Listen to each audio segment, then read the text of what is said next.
Ebu Bekir as-Siddiq radiallahu anhu. Son nom complet était Abdullah ibn Osman ibn al-Amir ibn al-Amr al-Qurashi. Tous ces individus avaient des statuts nobles parmi les tribus de Quraysh. Donc Ebu Bekir as-Siddiq radiallahu anhu est né 2 ans et demi après le prophète sallallahu alayhi wa sallam. Concernant ses caractéristiques physiques, Ebu Bekir était plutôt blanc de peau. Pas blanc dans le sens européen, mais blanc pour les Arabes vous signifiait plutôt être clair de peau en fait. Il était en termes de morphologie plutôt maigre. Il avait cette présence lorsqu'il entrait dans une salle qui lui montrait le respect et inspirait le respect. Son père, comme nous l'avons mentionné, était Osman. Et lui aussi, comme son fils, avait un kunyé. Son kunyé était Ebu Quhafa. Et Ebu Quhafa n'a accepté l'islam qu'à la conquête de la Mecque. Et donc après environ 22 ans de da'wa, voici le temps qu'il aura fallu pour que son père accepte l'islam. Sa mère était Salma binti Sherr et son kunyé était al Khayr. Elle avait accepté l'islam très tôt par contre. Au cours de sa vie, il s'est marié 4 fois. Il y a 2 d'entre elles avec lesquelles vous voudriez vous familiariser. La première était Qatila et la seconde était Ruman. Concernant Qatila, elle était la mère de 2 de ses enfants, Abdullah et Asma. Et concernant Ruman, elle était la mère de Aïcha radiallahu anha et Abdurrahman. Avant l'arrivée de l'islam, il était l'ami du prophète avec comme lui un cœur très pur. On sait d'après les différentes narrations qu'il n'a jamais bu d'alcool, même avant l'islam, et il n'a jamais adoré les idoles. Il n'était pas confortable à l'idée de se prosterner devant des idoles faites de terre et de pierre. Et bien sûr, la fameuse phrase du prophète, sallallahu alayhi wa sallam, je n'ai jamais appelé quelqu'un à l'islam, invité quelqu'un à l'islam, donné da'wa à quelqu'un qu'il n'a eu un moment de doute, d'hésitation, excepté Ebu Bekir radiallahu anhu. Mon ami, mon compagnon, à la seconde où je l'ai appelé à Allah, aussitôt que je termine ma phrase, Ebu Bekir a dit « Je témoigne qu'il n'y a pas de vrai Dieu excepté Allah, et je témoigne que tu es le messager d'Allah. » Il n'a jamais douté de lui, même sur les choses qui semblent complètement illogiques. Pourquoi pensez-vous qu'il a le surnom de As-Siddiq? Quand les gens étaient en train d'hésiter, cet homme était là. Quand les gens doutaient, cet homme n'avait aucun doute. Un jour, les mécréants de Quraysh se moquaient d'Ebu Bekr radiallahu anhu et de Rasulullah sallallahu alayhi wa sallam. Ils venaient vers lui pour lui dire « Es-tu au courant de ce que ton ami est en train de raconter ces temps-ci » Ebu Bekr radiallahu anhu dit « Khayr, qu'est-ce qu'il a dit? Qu'est-ce que Mohammed sallallahu alayhi wa sallam a dit? Tu n'as donc pas entendu les nouvelles? Ton prophète maintenant est en train de revendiquer qu'il est parti de sa maison qui se situe à la Mecque jusqu'à Mesjid al-Aqsa, c'est-à-dire jusqu'à Isham, et ensuite Allah Ta'ala l'a emmené jusqu'au 7e ciel, et tout ça dans la même nuit. Allez Ebu Bekir, tu vas pas toujours rester avec lui après avoir entendu ça. Ebu Bekir radiallahu anhu, sans hésitation, dit « Si ce que tu dis est vrai, et qu'il a dit ça, je le crois. » La personne lui répond « Ce n'est pas possible. Comment tu peux croire une histoire pareille? Où est la logique là-dedans » Ebu Bekir radiallahu anhu lui dit « Je le crois pour des choses qui sont beaucoup plus difficiles que ça. Je crois en Allah qui délivre les nouveautés du ciel, qu'Allah envoie Jibril à lui. Je crois à ça. Tu crois que je ne croirais pas à un petit voyage ?» Ebu Bekir dit « S'il a dit ça, c'est qu'il a dit la vérité. » À partir de ce jour-ci, on l'appela Ebu Bekir as-Siddiq radiallahu anhu. Ce titre, ce surnom d'as-Siddiq est le plus grand surnom qu'un individu peut avoir après le titre de prophète. Un jour, le prophète sallallahu alayhi wa sallam était sur la montagne d'Uhud avec Ebu Bekir, Omar et Osman, les 3 khalifes. Et la montagne d'Uhud trembla. Et le prophète sallallahu alayhi wa sallam, pour la calmer, la montagne d'Uhud, il dit « Ô Uhud, calme-toi et maîtrise-toi, car sur toi il y a un prophète qui est un Nabi, un Siddiq et 2 shahids. » Regardez l'ordre, mes frères, dans laquelle Rasulullah a cité ces noms. Une autre vertu d'Ebu Bekir est son degré de confiance et son honnêteté lorsqu'il s'agit des affaires, c'est-à-dire du travail. Et la raison derrière tout ça était sans doute son honnêteté. Effectivement, à cette époque, il était très difficile de faire du commerce, dû à la malhonnêteté des gens. Il n'y avait pas de concept de police, vous savez par exemple en cas d'arnaque, etc. Il n'y avait pas grand-chose à faire, c'était la parole de l'acheteur contre celui du vendeur. Donc faire du commerce avec quelqu'un, c'était un grand risque, surtout si on ne le connaissait pas. C'est pour cette raison d'ailleurs que les gens préféraient faire du commerce avec Abu Bakr, radiallahu anhu. Car les gens se sentaient en sécurité et ils savaient qu'ils n'allaient pas tricher avec eux. Et dû à son honnêteté, Allah subhanahu wa ta'ala a continué de bénir son argent et sa richesse, et ce jusqu'à sa mort. Une fois, dans les premiers temps de Da'wah, Abu Bakr radiallahu anhu et le prophète d'Allah sallallahu alayhi wa sallam étaient en face de la Kaaba, dans le haram.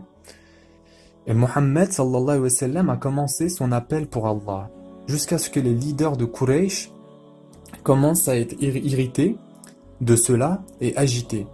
Et ils voulaient attaquer Mohammed sallallahu alayhi wa sallam et lui faire du mal. Et Abu Bakr radiallahu anhu ne pouvait pas gérer ça. Peut-être qu'il n'était pas le plus fort morphologiquement, mais son cœur, avec l'iman et la foi qu'il avait, il était capable de faire trembler des montagnes. Il était prêt à sacrifier tout ce qu'il pouvait pour protéger le prophète d'Allah sallallahu alayhi wa sallam. Et c'est ainsi qu'il coura vers eux et sauta sur eux pour défendre le prophète d'Allah avec son propre corps. Ils ont arrêté de s'en prendre au prophète sallallahu alayhi wa sallam et ont commencé à frapper tous ensemble Abu Bakr radiallahu anhu. Ils ont même pris leurs chaussures, plutôt leur espèce de sandales, et lui ont frappé directement au visage. Ils l'ont frappé, encore frappé et continuent à frapper, jusqu'à qu'ils le laissent enfin tranquille et qu'ils laissent le corps d'Abu Bakr par terre. Personne ne savait s'il était mort ou vivant. Ils l'ont porté jusqu'à chez lui. Il ne réagissait pas. Personne ne savait s'il allait survivre. Ils attendaient au bord de son lit. Sa mère, qui n'était pas encore musulmane, al-Khayr, lorsqu'elle a vu son fils dans cet état, son père Quhafa, lui non plus pas musulman à cette époque, vu son fils dans cet état. Et Abu Bakr radiallahu anhu, toute cette journée entière était inconscient. Et ensuite, petit à petit, il commença à ouvrir les yeux. Lorsqu'il a commencé à ouvrir les yeux, toute sa famille se rapprocha de lui. Et Abu Bakr radiallahu anhu, qui était dans un état entre la vie et la mort, les premiers mots qu'il a dit étaient « Comment va le prophète d'Allah ?» Pouvez-vous imaginer l'émotion du père et de ce qu'il se passa dans son cœur et de sa mère à ce moment précis? Ils étaient devenus tous les deux très frustrés. Et sa mère lui dit « Tu dis encore Mohammed, c'est tout ce qui t'importe dans ce monde? Tu as failli mourir. » Son père quitta la chambre par frustration ainsi que tous ses cousins. Et il resta seul avec sa mère. Donc al-Khayr essaya de le réconforter en disant « S'il te plaît, arrête et inquiète-toi plutôt de toi. » Mais il n'y avait qu'une seule phrase dans sa bouche. « Comment va le prophète d'Allah? Est-il en sécurité ?» Et elle lui dit « Je ne connais pas ton ami et je ne veux pas faire sa connaissance. » Il lui dit « S'il te plaît, ma maman, je ne mangerai rien, je ne boirai rien jusqu'à ce que je voie le prophète sallallahu alayhi wa sallam de mes propres yeux. » Elle lui répondit « Mais je ne sais pas où il est, je ne peux pas t'emmener là-bas. » Et Abu Bakr radiallahu anhu dit à sa mère « Va voir al-Jamil. » al-Jamil, c'est la sœur d'Omar ibn al-Khattab, qui s'appelle Fatima bint al-Khattab. Va la voir et demande-lui l'état du prophète d'Allah.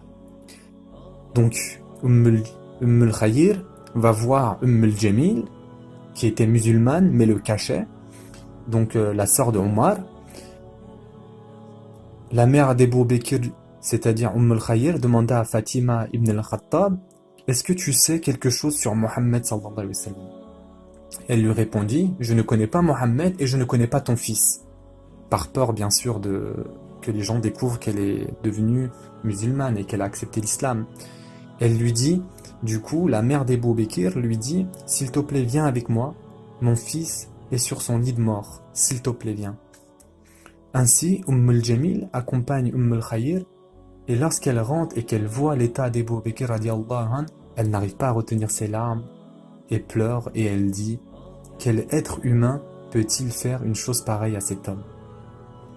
Tout ce qu'Abu Bakr lui dit c'est « Qu'Allah soit mon témoin, je ne mangerai pas, ni je ne boirai jusqu'à ce que je voie Mohammed sallallahu alayhi wa sallam. » Jamil lui dit: il n'a rien à craindre, il est en sécurité, arrête de t'inquiéter. Il continue: pas de nourriture, pas d'eau, j'ai besoin de le voir. Ils attendirent qu'il fasse nuit, et ces deux femmes ont porté cet homme qui n'était pas en état de marcher jusqu'au prophète sallallahu alayhi wa sallam. Lorsqu'il aperçut le prophète sallallahu alayhi wa sallam, il commença à pleurer, et tous les musulmans présents pleuraient eux aussi à leur tour. Quel était donc cet amour qu'avait cet homme pour le prophète sallallahu alayhi wa sallam? Un jour, l'ordre d'émigrer est arrivé au prophète sallallahu alayhi wa sallam. La plupart des sahaba ont émigré déjà, et ainsi on dit stop à la persécution. Ils ont émigré à Médine, mais Abu Bakr radhiyallahu anhu a attendu et est resté à la Mecque. Et ainsi, chaque jour, il resta aux côtés du prophète sallallahu alayhi wa sallam. Dans la narration d'Aïcha radhiyallahu anha, nous apprenons que le prophète d'Allah avait l'habitude de visiter Abu Bakr radhiyallahu anhu tous les jours et parfois même 2 fois par jour. Le jour de migration, le prophète sallallahu alayhi wa sallam est venu dans la maison d'Abu Bakr radhiyallahu anhu à une heure inattendue. Et Abu Bakr lui dit: Khayr ya Rasulallah, que se passe-t-il? Le prophète lui répondit: Allah subhanahu wa ta'ala m'a donné la permission d'émigrer à Médine. Lorsqu'Abu Bakr radhiyallahu anhu entendit cela, il a tenu le prophète par la main et lui a dit: s'il te plaît, prends-moi en tant que compagnon, ô prophète d'Allah. Muhammad sallallahu alayhi wa sallam lui dit: Na'am, oui Abu Bakr, nous le ferons ensemble. Aïcha radhiyallahu anha dit: jusqu'à ce moment de ma vie, je ne croyais pas qu'un homme pouvait pleurer de bonheur. Effectivement, Abu Bakr radhiyallahu anhu pleura parce qu'il était tellement heureux à l'idée de partir avec le prophète sallallahu alayhi wa sallam. Comme vous vous rendez compte, le prophète d'Allah allait voyager avec lui. Ce voyage était peut-être la fin et qu'ils allaient mourir tous les deux, mais il voulait mourir avec lui radhiyallahu anhu. Et lorsque la migration commença, d'après les narrations, Abu Bakr courra parfois devant le prophète sallallahu alayhi wa sallam, parfois sur les côtés et parfois derrière. Et le messager d'Allah lui demanda: qu'est-ce que tu fais, Abu Bakr? Et Abu Bakr radhiyallahu anhu lui dit: Ya Rasulallah, quand je pense que quelqu'un peut attaquer par devant, je cours pour me mettre devant. Puis ensuite, lorsque je regarde autour de moi, peut-être qu'ils peuvent attaquer par derrière, du coup je cours derrière. Vous savez, ceci était son amour pour le prophète sallallahu alayhi wa sallam. Lorsqu'ils sont arrivés à la grotte, il a dit au messager d'Allah sallallahu alayhi wa sallam: ô messager d'Allah, donnez-moi l'autorisation d'aller dans la grotte pour que je puisse la nettoyer d'abord. Vous savez qu'est-ce qu'Omar ibn al-Khattab radhiyallahu anhu aurait dit? Omar, yani Amir al-Mu'minin, un homme qui est devenu l'homme le plus puissant sur terre. Vous savez ce qu'Omar aurait dit? Il dit: je donnerai toutes les bonnes actions que j'ai commis durant ma vie entière pour un jour et une nuit dans la vie d'Abu Bakr as-Siddiq radhiyallahu anhu. De quel jour il parlait? Il parlait de ce jour dans la grotte. Et ainsi, Abu Bakr radhiyallahu anhu rentre à l'intérieur et il voit de nombreux trous. Du coup, qu'est-ce qu'il fait? Il prend ses vêtements et les déchire en petits morceaux afin de combler ces trous. Mais il arrive à court de vêtements, il n'a pas assez de tissu sur lui et il lui reste encore un trou à combler. Et il demande au prophète sallallahu alayhi wa sallam de rentrer dans la cave. Et après un certain temps, le prophète sallallahu alayhi wa sallam veut se reposer. Du coup, Abu Bakr radhiyallahu anhu dit: ô messager d'Allah, pose ta tête sur ma cuisse. Ainsi, le prophète sallallahu alayhi wa sallam plaça sa tête sur la cuisse de Abu Bakr as-Siddiq radhiyallahu anhu. Et Abu Bakr radhiyallahu anhu, avec son autre pied, couvrit le dernier trou qui restait. Tout cela pour empêcher qu'un serpent ou une araignée sorte d'un de ces trous et les attaque. Et pendant qu'Abu Bakr radhiyallahu anhu est dans cet état, c'est-à-dire avec la tête du messager d'Allah sur sa cuisse, il y a un serpent dans le trou qu'il couvrit avec son pied. Et ce serpent mord le pied d'Abu Bakr as-Siddiq radhiyallahu anhu. Imaginez la douleur par laquelle est emparé Abu Bakr radhiyallahu anhu à ce moment. Malgré tout, il ne réveille pas le messager d'Allah. Il ne le réveille pas, il le laisse dormir. Mais il n'arrive pas à supporter la douleur. Et les larmes commencent à couler de ses joues. Et ces larmes tombent sur la joue du prophète sallallahu alayhi wa sallam. Et ainsi le prophète d'Allah se réveille et il voit Abu Bakr endurer cette douleur. Et il demande à Abu Bakr radhiyallahu anhu: pourquoi ne m'as-tu pas réveillé? Et Abu Bakr radiallahu anhu lui répondit: Ô messager d'Allah, je ne voulais pas te déranger. Mais l'amour pour le messager d'Allah qu'il avait n'était pas un amour passif, c'était un amour qui l'a inspiré. Et même lors du voyage de Hijra, lorsqu'il arriva à la maison d'Ummabad radiallahu anhu, il n'avait pas bu pendant des jours. Et enfin, lorsque le prophète sallallahu alayhi wa sallam et Abu Bakr radiallahu anhu vont avoir la chance de boire un peu de lait pour satisfaire leur soif, satisfaire leur faim, Abu Bakr radiallahu anhu dit: Mon bien-aimé buva jusqu'à ce que je n'ai plus faim, jusqu'à que ma soif soit assouvie juste en regardant le prophète sallallahu alayhi wa sallam boire. Oui, Abu Bakr radiallahu anhu aimait le prophète à un tel point que les normes humaines, telles que nous les connaissons, étaient transcendées, subhanallah. Un jour, un événement, d'ailleurs un événement plutôt amusant se produit dans l'islam. Et Abu Bakr radiallahu anhu et Omar radiallahu anhu ont eu un petit conflit, comme la plupart d'entre nous. Donc Abu Bakr radiallahu anhu a dit quelque chose qui n'était pas plaisant à entendre à Omar radiallahu anhu. Omar radiallahu anhu n'a pas répondu et il est parti. Tout de suite après, Abu Bakr voulait s'excuser auprès de Omar, mais Omar ne lui répondit pas. Suite à ça, Abu Bakr radiallahu anhu part en courant voir Rasulullah sallallahu alayhi wa sallam et dit: Oh Rasulullah, il s'est passé ceci entre moi et Omar, et Omar radiallahu anhu n'accepte pas mes excuses. Mohammed sallallahu alayhi wa sallam était devenu furieux. Plus tard, Omar radiallahu anhu allait voir Abu Bakr chez lui, mais il ne le trouva pas. Donc il est parti voir Rasulullah sallallahu alayhi wa sallam. Et lorsqu'il arriva, il voit Abu Bakr assis avec Rasulullah. Lorsque Mohammed sallallahu alayhi wa sallam vit Omar radiallahu anhu, son visage changea d'expression et on pouvait ressentir de la colère. Abu Bakr radiallahu anhu supplia, se mit à genoux en disant: Oh Allah, oh prophète d'Allah, s'il te plaît ne sois pas en colère contre lui. Wallahi c'est de ma faute. Mohammed sallallahu alayhi wa sallam, qui était toujours en colère, dit: Ya Omar, Allah subhanahu wa ta'ala m'a envoyé à ton peuple. Tous autant que vous êtes m'avez traité de menteur. Et cet homme seulement, cet homme a dit: tu dis vrai. Et il m'a soutenu et m'a réconforté avec son argent et avec tout ce qu'il avait. Laisse mon ami tranquille, laisse mon compagnon tranquille. Ne le contrarie surtout pas. Après ce jour, aucun compagnon n'a osé ou pris le risque de contrarier Abu Bakr radiallahu anhu. Et ce, même s'il était en tort. Un autre événement plutôt marrant, vous savez, Rabi'a ibn al-Ghab, ibn al-Aslami, vous savez, ce grand homme de As-Suffa, le grand compagnon qui demanda au prophète d'Allah sallallahu alayhi wa sallam d'être avec lui au Jannah au même rang que lui. Et Mohammed sallallahu alayhi wa sallam lui dit: fais beaucoup de sujoud, si tu veux être avec moi, tu vas devoir beaucoup travailler, tu sais. Encore cet homme, Rabi'a ibn al-Ghab, un incident similaire. Ils ont une petite dispute, lui et Abu Bakr, et du coup Abu Bakr radiallahu anhu en est arrivé à lui dire quelque chose qui n'était pas plaisant. Abu Bakr radiallahu anhu a très vite regretté et lui dit: s'il te plaît, dis-moi ce que je t'ai dit comme je te l'ai dit. Rabi'a a dit: Wallahi, je n'oserais te dire cela, Abu Bakr. Abu Bakr lui répondit: je te le dis, dis-le-moi toi aussi. Il répondit: non, je ne peux dire quelque chose qui est mauvais, je ne dirai que ce qui est bien. Donc Abu Bakr radiallahu anhu en colère alla voir Rasulullah sallallahu alayhi wa sallam. Et Rabi'a le suivit et partit lui aussi. Mais la tribu de Rabi'a l'attrapa et lui dit: tu es sérieux? Abu Bakr était en tort et tu cours derrière lui pour t'excuser? Es-tu normal? Il est en tort, laisse-le se plaindre. Et Rabi'a répond: chut, laisse s'il vous plaît, arrêtez de parler. Arrêtez de parler et plutôt assurez-vous qu'il ne vous voit pas me parler. Car si Abu Bakr vous voit me soutenir contre lui, peut-être qu'il pourrait être contrarié et peut-être qu'il sera en colère. Et s'il est en colère, le prophète d'Allah sera en colère. Et si le prophète d'Allah est en colère, tous autant que nous sommes, nous méritons la colère d'Allah. S'il vous plaît, laissez-moi tranquille. Et il continue à courir pour rattraper Abu Bakr.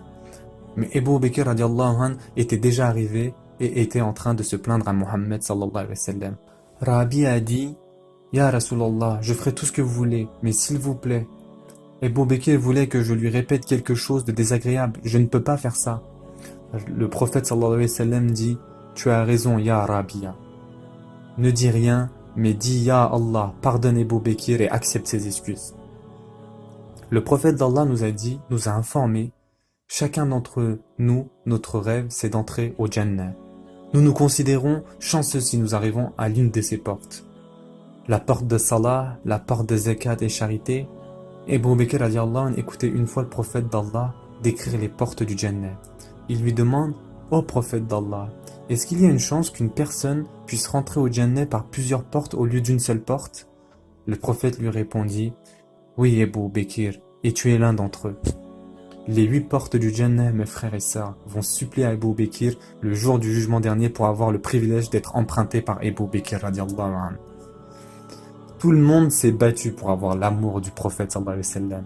Un jour, Amr ibn al-As va vers le prophète sallallahu alayhi wa sallam, et vous pouvez imaginer à quel point cela peut être embarrassant pour un homme, et il demanda au prophète: Ya Rasulallah, qui est la personne qui t'est le plus chère? Yani, qui est la personne que tu aimes le plus?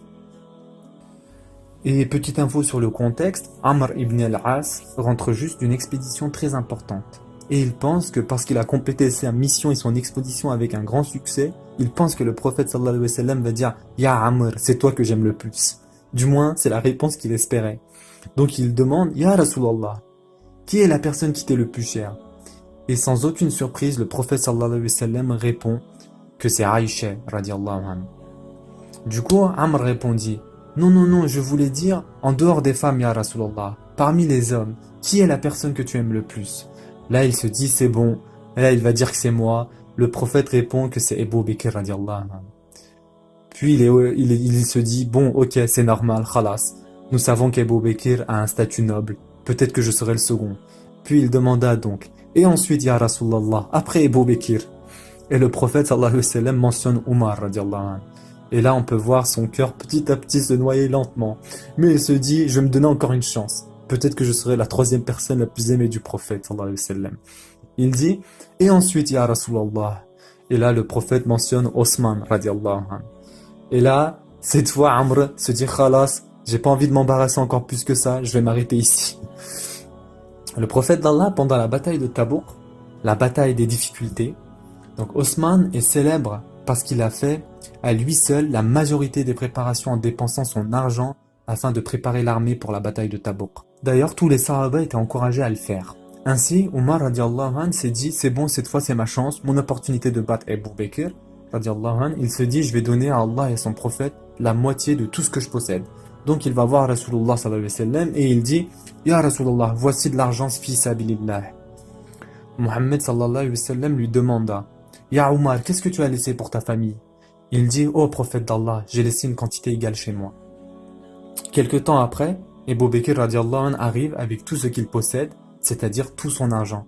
Il a vraiment tout pris. Il n'a rien laissé, ni à sa femme, ni à ses enfants. Et ainsi, il a ramené tout son argent et metta tout son argent entre les mains du prophète sallallahu alayhi wa sallam. Le prophète d'Allah lui demanda: oh Abu Bakr, qu'est-ce que tu as laissé pour ta famille? Il répondit: j'ai laissé Allah et son prophète. Allah est suffisant pour eux, Allah va prendre soin d'eux. 3 jours avant la mort du prophète sallallahu alayhi wa sallam, il donna son dernier khutbah, khutbatul wada. C'était le dernier khutbah du messager d'Allah sallallahu alayhi wa sallam. Et il donna l'exemple d'un homme qui a été appelé à Allah subhanahu wa ta'ala, où il avait le choix de rester dans ce dunya, mais il décida d'aller vers Allah subhanahu wa ta'ala. Tous les autres sahaba pensaient que c'était juste une simple parabole, que c'était juste un exemple. Mais Abu Bakr radiallahu anhu avait très bien compris que le messager d'Allah parlait de lui et faisait référence à lui, et sur ce fait, il commença à pleurer sans aucun contrôle. Et Abu Sa'id al-Khudri radiallahu anhu dit: j'ai vu ce vieil homme pleurer, Abu Bakr pleurer, mais je ne comprenais pas pour quelle raison il pleurait. Maintenant je sais que c'est parce qu'il avait compris que le messager d'Allah parlait de lui-même. Ainsi, lorsque le prophète sallallahu alayhi wa sallam, lorsqu'il vit Abu Bakr pleurer, il dit: Abu Bakr, calme-toi, Abu Bakr, calme-toi. Et ensuite, le prophète sallallahu alayhi wa sallam dit de belles choses rendant hommage à Abu Bakr radiallahu anhu. S'il n'y avait rien d'autre concernant Abu Bakr, seulement cet hommage, cette déclaration aurait suffi pour lui. Qu'est-ce que le prophète sallallahu alayhi wa sallam a donc dit? Quiconque m'a fait une faveur dans ce dunya, dans ce monde, je lui ai retourné la faveur. Yani, je lui ai rendu l'appareil. Concernant Abu Bakr, Allah lui versera la faveur le jour du jugement dernier. Allah le récompensera. Et ensuite, il dit: si je devais choisir un ami, ça serait Abu Bakr as-Siddiq, radiallahu anhu. Et ensuite arrive le moment où le messager d'Allah, sallallahu alayhi wa sallam, s'en va de ce monde. Abu Bakr, radiallahu anhu, est chez lui avec sa femme pendant ce moment-là. Donc, dès qu'il apprend la nouvelle, il vient au mesjid et les sahaba sont tous en état de confusion. Pourquoi Abu Bakr était-il en train de pleurer ce jour-là, croyez-vous? Maintenant, il était temps pour Abu Bakr radiallahu anhu d'être le calife, d'être l'homme qui guide les musulmans. Et il va donc à la maison de Aïcha radiallahu anha et il enlève le tissu qui recouvre le mubarak visage du prophète sallallahu alayhi wa sallam. Et il embrasse le front du prophète sallallahu alayhi wa sallam et il dit: tu es beau, messager d'Allah, lorsque tu étais vivant, et tu es tout aussi beau, même dans la mort. Et ensuite, il sorta et fait son fameux khutbah que tout le monde connaît. Omar ibn al-Khattab était en train de dire tout haut: quiconque qui ose dire que le prophète d'Allah est mort est pour sûr un munafiq. Il est seulement parti, comme Moussa est parti voir Allah, il va revenir. Et Abu Bakr radiallahu anhu se leva et dit à Omar: calme-toi Omar. Oh Omar, calme-toi. Mais rien à faire, Omar n'arrivait pas à se calmer. Et c'est là qu'il a donné son fameux khutbah: quiconque adorait Mohammed, qu'il sache que Mohammed est mort. Et quiconque adore Allah, qu'il sache qu'Allah est vivant et qu'il ne meurt jamais. Il récita ensuite la parole d'Allah: Mohammed n'est qu'un messager, des messagers avant lui sont passés. S'il meurt ou s'il est tué, retournerez-vous sur vos talons? Après tout cet amour inégalé pour le prophète sallallahu alayhi wa sallam, vous pensez qu'il a eu le temps de faire le deuil du prophète sallallahu alayhi wa sallam? Il a dû faire avec. Et Abu Bakr radiallahu anhu et les compagnons radiallahu anhu lui ont plaidé allégeance parce que le prophète d'Allah a fait allusion à cela lorsqu'il était vivant. Lorsqu'il était malade, le prophète sallallahu alayhi wa sallam, il avait l'habitude de dire qu'Abu Bakr était l'imam pour mener la salade. Aïcha radiallahu anha vient vers le prophète sallallahu alayhi wa sallam: Ya Rasulallah, Abu Bakr est un homme doux. Lorsqu'il commence à lire le Coran, il pleure tellement d'émotion. Les gens ne vont pas entendre les paroles du Coran. Comment peut-il être l'imam? Le prophète d'Allah se mit en colère et il répondit: il devrait mener la prière. Donc après le décès du prophète sallallahu alayhi wa sallam, Omar radiallahu anhu a fait cette déclaration célèbre que voici: le prophète d'Allah a choisi Abu Bakr radiallahu anhu pour être notre imam lors de la salat. Ne devrions-nous pas l'accepter comme leader concernant les affaires de ce monde? Après le décès de Mohammed sallallahu alayhi wa sallam, suivit donc les 2 années les plus dures dans l'islam. En effet, après sa mort, des centaines de personnes se sont retournées, changeant de religion, quittant l'islam, ou même en suivant de faux prophètes, comme vous le savez. Lorsqu'Abu Bakr radiallahu anhu entendit que des personnes proclamaient qu'il recevait la révélation d'Allah, Abu Bakr était très ferme contre cela. 15 jours avant sa mort, il avait fait son ghusl et s'est dirigé à la mosquée pour la prière du Fajr. Et ce jour-là, il faisait plutôt froid. Et Abu Bakr radiallahu anhu a attrapé froid, et c'est ça qui a causé la mort d'Abu Bakr radiallahu anhu. Aïcha radiallahu anhu était là lorsque son père décéda. Elle était là et elle essaya de le réconforter. Et elle demandait à son père: est-ce qu'il y a des demandes, des requêtes que tu voudrais remplir? Est-ce qu'il y a quelque chose que tu voudrais que je fasse? Et Abu Bakr radiallahu anhu dit oui. Il demanda à Aïcha radiallahu anhu: quand est-ce que le prophète sallallahu alayhi wa sallam est-il mort? Elle lui dit: il est mort un lundi. Et il était lundi ce jour précis. Donc Abu Bakr radiallahu anhu fait un dua et il dit: oh Allah, s'il te plaît, fais-moi mourir le même jour que le prophète sallallahu alayhi wa sallam est mort. La seconde demande d'Abu Bakr radiallahu anhu était: oh Aïcha, comment est-ce que tu as enterré le prophète sallallahu alayhi wa sallam? Elle répondit: nous avons enterré le prophète sallallahu alayhi wa sallam avec 3 vêtements blancs, sans aucun turban. À ce moment-là, Abu Bakr radiallahu anhu portait déjà un vêtement blanc sur lui. Par contre, il y avait une tache dessus et il demanda à sa fille de laver la tache et de l'enterrer avec ce qu'il avait sur lui et 2 autres vêtements. Lorsque les musulmans entendirent cela, ils ont dit: oh Abu Bakr, maintenant les musulmans sont pourvus de richesses. Pourquoi ne veux-tu pas porter des vêtements plus luxueux lorsque tu vas être enterré? Il répondit: vous savez, les gens qui sont en vie méritent de porter ces vêtements luxueux. Et il dit à Aïcha radiallahu anha: oh Aïcha, entre toi et moi, j'ai vécu ma vie avec le prophète sallallahu alayhi wa sallam et j'aimerais mourir avec lui aussi. Enterre-moi à côté du prophète sallallahu alayhi wa sallam. Maintenant, concernant les derniers mots d'Abu Bakr radiallahu anhu, gardez en tête qu'Abu Bakr faisait partie des Sahaba qui étaient promis au paradis par le prophète sallallahu alayhi wa sallam. Un individu dont le prophète sallallahu alayhi wa sallam a dit « Si tu pesais l'iman d'Abu Bakr contre l'iman du monde entier, le premier pèserait plus lourd que le second. Yani, si tu pesais la foi d'Abu Bakr contre la foi des gens du monde entier, le premier pèserait plus lourd que le second. » Quels étaient donc ces derniers mots lorsqu'il partit de ce monde? C'était bien sûr en faisant des doigts à Allah subhanahu wa ta'ala. Oh Allah, permets-moi de mourir en tant que musulman et réunis-moi avec le vertueux. C'est-à-dire, mets-moi en compagnie du prophète sallallahu alayhi wa sallam, tout comme tu m'as permis sa compagnie dans ce monde. Et c'est ainsi qu'Abu Bakr radiallahu anhu a cessé de vivre. Le grand calife de l'islam, qu'Allah subhanahu wa ta'ala soit satisfait de lui, et qu'il élève son statut, et qu'il nous ramène des gens comme lui encore.